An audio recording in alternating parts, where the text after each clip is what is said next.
തിരുവനന്തപുരം ഇടപ്പഴഞ്ഞിയിൽ വയോധികനെ കുത്തിക്കൊലപ്പെടുത്തിയ കേസിൽ പ്രതികൾ പിടിയിൽ.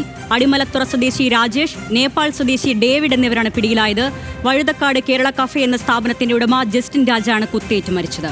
തിരുവനന്തപുരത്ത് നിന്ന് അഞ്ജു ജയപ്രകാശ് ഉണ്ട്. അഞ്ജു, എന്താണ് കൊലപാതകത്തിന് കാരണമെന്നാണ് ലഭിക്കുന്ന വിവരം? ആരുണ്യ, ഇന്ന് വൈകിട്ടോടു കൂടിയാണ് ഇടപ്പഴഞ്ഞി സ്വദേശിയായിട്ടുള്ള ജസ്റ്റിൻ രാജ കുത്തേറ്റ് മരിക്കുന്നത്. സംഭവം അറിഞ്ഞ ഉടൻ തന്നെ മ്യൂസിയം പോലീസ് സ്ഥലത്തെത്തുകയായിരുന്നു. സ്ഥലത്തെത്തിയപ്പോഴാണ് മനസ്സിലായത് ഇയാൾ വഴുതക്കാടുള്ള കേരള കഫേ എന്ന സ്ഥാപനത്തിന്റെ ഉടമയാണെന്ന്. ആ സ്ഥാപനത്തിൽ തന്നെ ജോലി ചെയ്തിരുന്ന രണ്ടുപേരെ കാണാനുണ്ടായിരുന്നില്ല. അതിനെ തുടർന്ന് പോലീസ് അന്വേഷണം നടത്തിയപ്പോഴാണ് ഇവരായിരിക്കാം ഈ കൊലപാതകം നടത്തിയതെന്ന സംശയം പോലീസിന് ഉടലെടുത്തു. അങ്ങനെയുള്ള അന്വേഷണമാണ് ഒടുവിൽ വിഴിഞ്ഞത്തേക്ക് എത്തി നിന്നത്. അങ്ങനെ രണ്ട് പ്രതികളെ ഇപ്പോൾ പോലീസ് പിടികൂടിയിരിക്കുകയാണ്. വിഴിഞ്ഞം അടിമലത്തുറയിൽ നിന്നാണ് പ്രതികളെ പിടികൂടിയത്.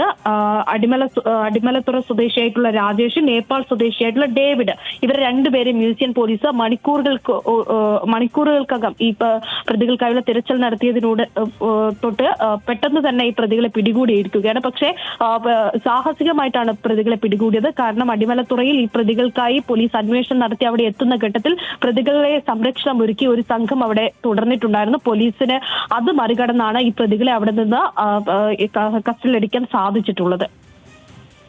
തിരുവനന്തപുരത്താണ് ഹോട്ടലുടമ കുത്തേറ്റ് കൊല്ലപ്പെട്ടത്. ഇതേ ഹോട്ടലിലെ ജീവനക്കാരാണ് ഇപ്പോൾ പോലീസ് കസ്റ്റഡിയിലെടുത്തിരിക്കുന്നത്. അഞ്ജു ജയപ്രകാശാണ് വിവരങ്ങൾ നൽകി.